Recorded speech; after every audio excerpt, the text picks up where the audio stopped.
74, and Bill was old then. Come to think of it, so was Bruce, so was Murray, and so was John. So he wasn't alone in seeming like an old bugger to us young fellas, and of course I am the future of the club, being one of the young members. I turn 50 next year, by the way.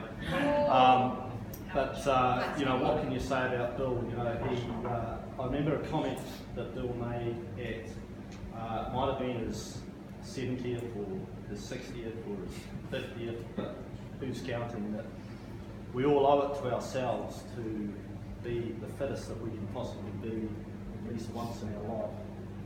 And that, I only chucked that in there, Bill, to demonstrate that at least on one occasion I actually listened to something that you said. But it's, I guess, kind of that encapsulates Bill's ethos and his philosophy and his approach, not only to the club but also to his support of athletics in general. I know it holds a very special place in his heart.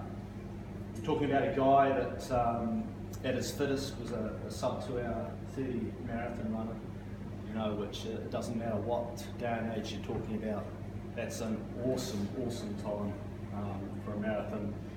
And of course we won't mention about the fact that they subsequently found that the course was short. It wasn't by much, and let's face it, he covered the extra distance in his warm-up and his warm-down anyway, so he got there for sure. He ran in the qualifying race for the 1974 Commonwealth Games, and you know, he just has a legacy not only as a competitor but as an administrator and as a supporter for our club. And you know, we remain hugely indebted to all the efforts that Bill has put in on our behalf.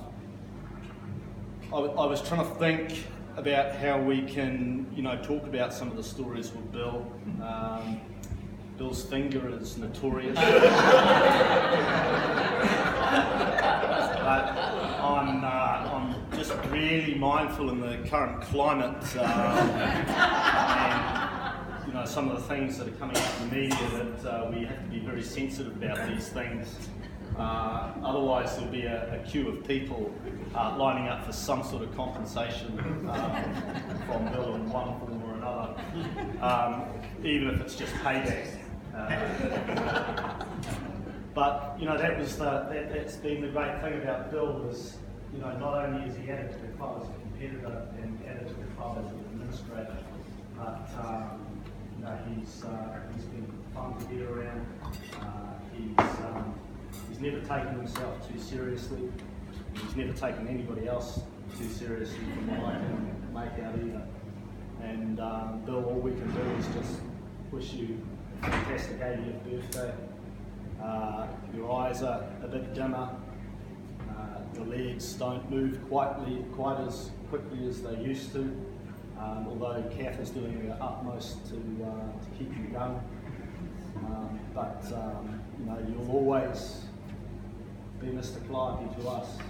That part will never age, and we will never tire of that, and we will never tire of having you down at this club amongst us. And the only thing that's tough for us is when winter comes along and it gets too dark, you to be out on the roads if you're coming down here with us. And we genuinely look forward to summer when we can see you back down here again. Thank you, Bill.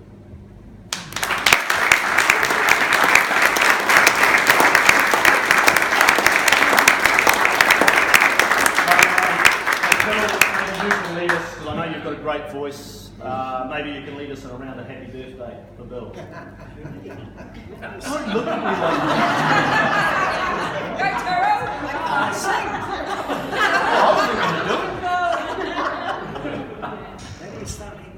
Happy birthday to you.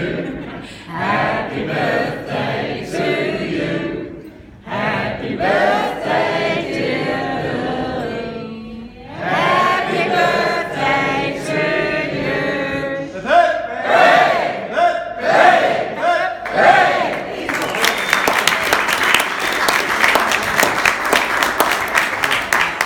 Yeah, actually come up here and say something. I do have one other thing to say, but the floor's yours, Bill. Unaccustomed as I am to all I'm going to say is, look, running is easy. It's the easiest thing you can do. You just put on your running shoes, put on top, trousers, you open your door and you go out. You don't need any other thing. I mean, there's all sorts of sports, but everything needs like a bit of preparation. Running doesn't. But when you get that bit of fitness and that feeling of, oh, that was so great, that run I just did. I feel so brilliant. I could have run forever. That is fitness. And everyone should try and achieve it. It's like, you know, that run where you're running a foot above the ground. Just stick to it. You'll have bad runs, those runs where you just knackered completely and everything, but stick to it, because it's the wonderful thing. Because I tell you what, later on in life, you don't get them anymore. They're too hard now, but it's just that, like the older ones here, Bruce and Murray and Zelt and all that, it's because we're still trying to get those that we carry on. But I urge you all, running fitness is the best. It's kept me in the state I am today. And I never started running, like when I started running with the club in '68, I was then 30 years of age. Prior to that, I was a merchant seaman in my younger days, around the world, and like all within the Navy, merchant seaman, the only time you did running was when you hit port and you run to the nearest pub. That was basically life. But when I started running, and I thoroughly enjoyed it, I suppose I did have my early life as running basically with going to school when it was still like the air raids were on in London, and they used to say if you were near a home when the siren goes, you went to your house, because we had an air raid shelter.